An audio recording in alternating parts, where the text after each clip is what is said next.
Hello! In this short video I'll be showing you how to identify heating waste at your school using Energy Sparks. To start with, take a look at the main gas chart on your adult dashboard. You can see the degree days line, which is basically an inverse of temperature. The higher that line, the colder it is outside. You want to see your gas consumption following that line closely.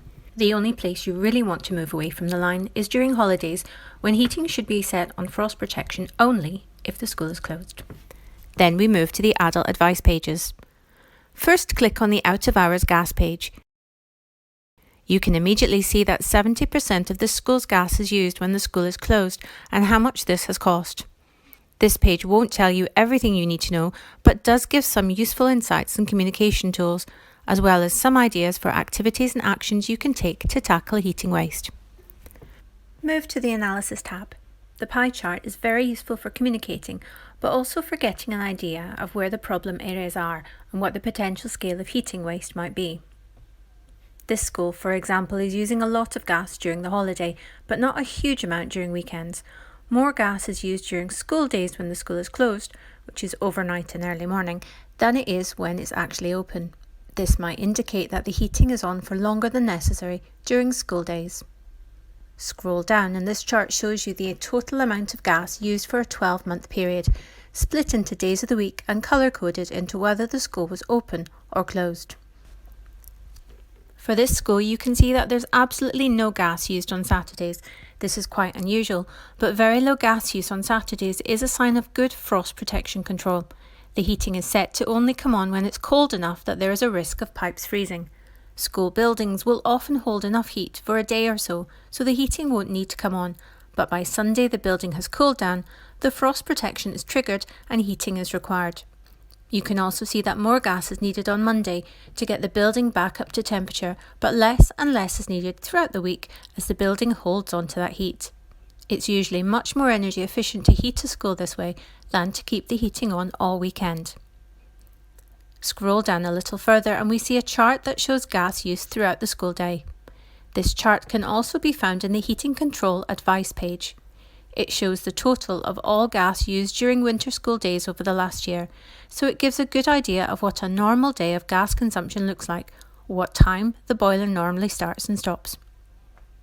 We usually recommend that for a gas central heating system, the heating should come on an hour or two before school starts and go off again just before the end of school, and the thermal mass of the building should keep it warm for those working after school. Often people don't know for certain that their boiler is coming on very early in the morning because there's no one there to check. Issues with optimum start time, temperature settings and the location of thermostats can mean that heating comes on much earlier than expected. Charts like these come directly from the school's gas meter, so this is what a school will be billed for. For this school, we can see that the heating is tending to come on about 6 AM, with occasional earlier days when it's very cold. But the heating is staying on until well into the evening, about 8 PM. It is unlikely that this school is full at that time, so they could probably save energy by switching their heating off earlier. If your school has underfloor heating, you probably need it to come on a bit earlier than this, but usually the floor holds heat well and the heating can be switched off much earlier than for other schools, often at around lunchtime. To reduce the amount of heating in the evenings, change the boiler times to switch off at the end of the school day. The temperature should stay high enough for the teachers that are left after school. If there are clubs or events in the evening, do they need heating? Does the school have zonal controls so that only the parts of the building that are used are heated? Can those clubs use different areas of the school that are easier to keep warm? Zonal controls can be a very good investment in schools. You might find that these charts show heating coming on earlier than you expect. The chart for this school, for example, shows that the heating tends to come on at 1:30 AM every day. If that's the case, investigate first what is making the heating come on. Is it just a timer? Is it a combination of timer and thermostats? Make sure the clocks are set correctly on any timers.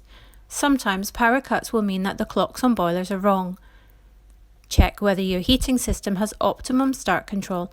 This is where the boiler will make its own adjustments for temperature and switch itself on earlier if it's cold outside.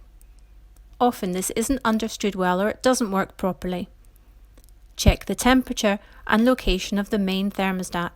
Often these are located in hard to heat areas like main corridors, near the front door or in the hall. The boiler will be working hard to get these areas up to temperature. Meanwhile, the classrooms are sweltering and windows are being opened by 10 a.m.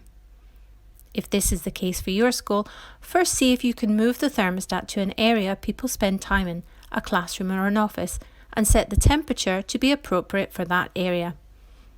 18 degrees for a classroom is perfect, and 21 degrees for an office is what we suggest. If that can't be moved, reduce the temperature of the main thermostat until the boiler is coming on at the right times and the classrooms are getting to the appropriate temperatures. Some schools find that optimum start control never works properly and find that they have to deactivate it until it can be fixed by an engineer. If you find that your heating is on for much longer than the school is open, experiment to find the sweet spot. Place thermometers or CO2 monitors around the school and keep an eye on temperatures. Get your eco team or classroom energy monitors to report on how the classrooms feel as you reduce the amount of time the school is heated for. It doesn't have to be perfect immediately. Another way to find out if your heating is coming on too early is our heating control page. The table at the top of the analysis tab shows what time our analysis suggests that your heating came on every day over the last week. It looks at overnight temperatures, what time we think your heating came on, what time our analysis suggests your heating should have come on based on the overnight temperature, and how much you could have saved. Above the table is some analysis that shows total savings over a whole year if following our advice. At the bottom of this page you will see a seasonal control chart which looks at where your school has deviated from the degree day line we showed at the beginning of this video. This means where you've had the heating on during warm weather. If you sign up to receive alerts, we will warn you when the forecast predicts warmer weather when you have the heating on. This can be particularly useful during spring and autumn.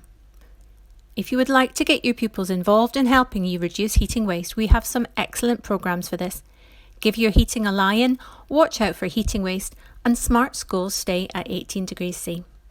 These will take your students through a small number of activities that will help them to identify and remedy any heating waste in your school. Thanks for watching.